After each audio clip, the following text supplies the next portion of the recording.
Hey everyone, welcome to This Explainer. Look, today we're diving straight into the actual, documented science behind the midlife crisis. And no, we are not talking about the whole cliche of going out and buying a flashy sports car to feel young again. We're actually going to look at the real biology, the sociology, and the psychology of what is physically and mentally happening to us in middle age. Okay, so here's our roadmap. 1. The midlife happiness nadir. 2. The sandwich generation squeeze. 3. Hormones and biological stress. 4. Gendered coping and depression. And 5. Finding a better way forward. Let's jump right in. Section 1. The Midlife Happiness Nadir, or the U-shaped curve of well-being. So, first things first, we really have to validate this because it's a universal, documented reality, the U-shaped curve of happiness. If you look at the data across multiple Western nations, it proves that our well-being predictably hits rock bottom, a statistical nadir right between the ages of 40 and 55. I mean, think about young adulthood. It's generally categorized by peak joy, lots of optimism about the future, but then, usually within a single decade, that joy just plummets. It gets replaced by elevated sadness, anger, and chronic worry. So if you're feeling this, it's a real, measurable phenomenon. It's definitely not just a phase or you suddenly lacking gratitude. And take a look at this number, 0.21. In our youth, the connection between our physical health and our psychological optimism is actually remarkably low. You can pull an all-nighter, sprain your ankle, and still feel completely invincible the next day. But in midlife, that statistical correlation spikes up to 0.21. So what does that actually mean for us? Well, it means our physical decline starts to relentlessly dictate our psychological distress. Basically, when the body starts hurting, the mind takes a direct hit. The mind-body connection becomes completely unforgiving. Moving on to Section 2, the sandwich generation squeeze and the sociological overload we face.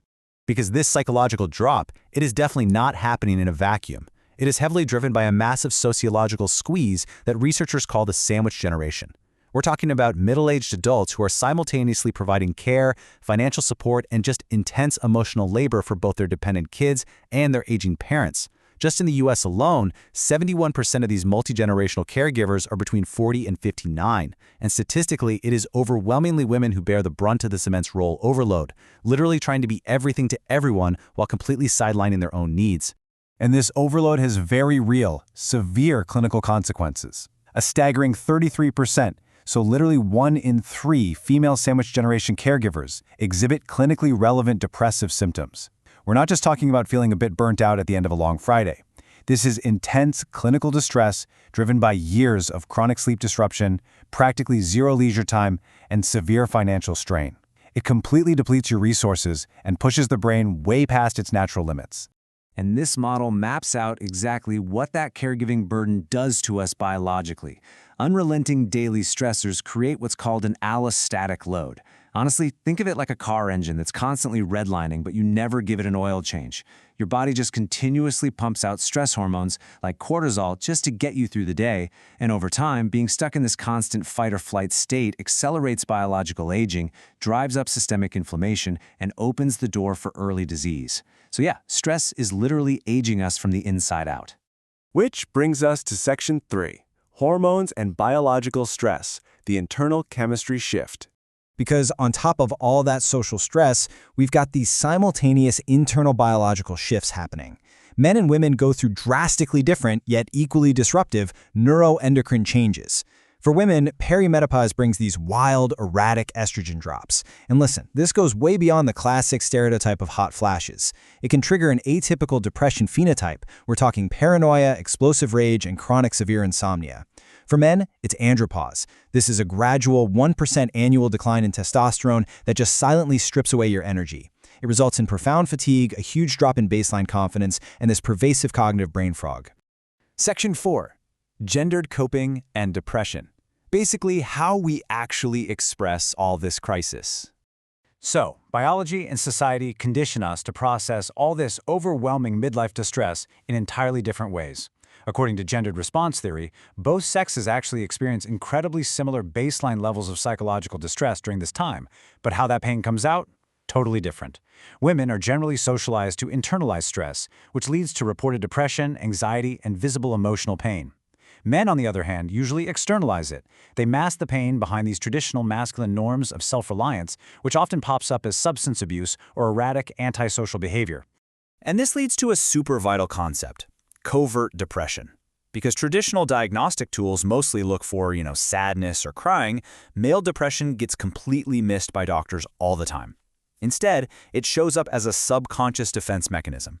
Men end up redirecting this profound vulnerability into externalized aggression, sudden risk-seeking behaviors, or just compulsive overwork.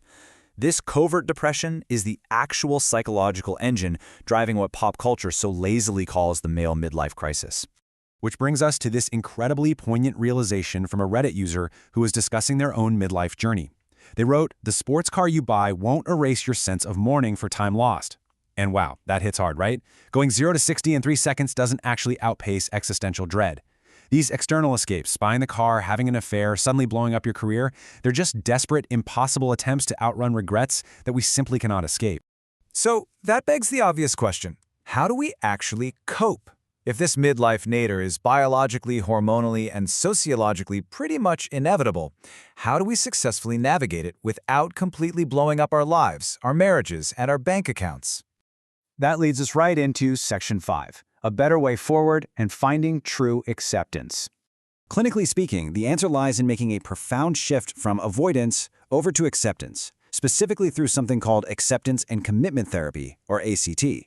This process basically requires 3 steps. First, we actually have to accept our painful thoughts and regrets without trying to fight or suppress them. Second is cognitive diffusion. This means observing your thoughts as just passing mental weather. They aren't literal commands you have to act on. And third, taking values-directed action. ACT teaches us to stop running from our regret and instead take responsible steps that actually align with who we want to be, even when we are absolutely terrified. But listen, the burden of surviving midlife isn't just on you as an individual. Employers have a massive public health responsibility to step up here. Systemic workplace interventions are totally crucial. Companies need to enhance employee assistance programs, and not just with basic therapy, but with real elder care navigation. They need to offer flexible scheduling to genuinely help mitigate caregiver burnout. And most importantly, they have to train managers to recognize the subtle signs of covert emotional distress and externalized depression in their teams before it's too late. So as we wrap up this explainer, I want to leave you with one final, really essential question to think about. Are you fighting your midlife reality, or are you learning to accept it? A midlife crisis is not a personal failure. It is a profound, statistically completely normal human transition. So what steps will you take today to stop fighting the current, accept the journey, and find some renewed purpose in the years ahead? Thanks so much for joining me to unpack the research today. Keep learning, keep accepting, and I'll catch you in the next one.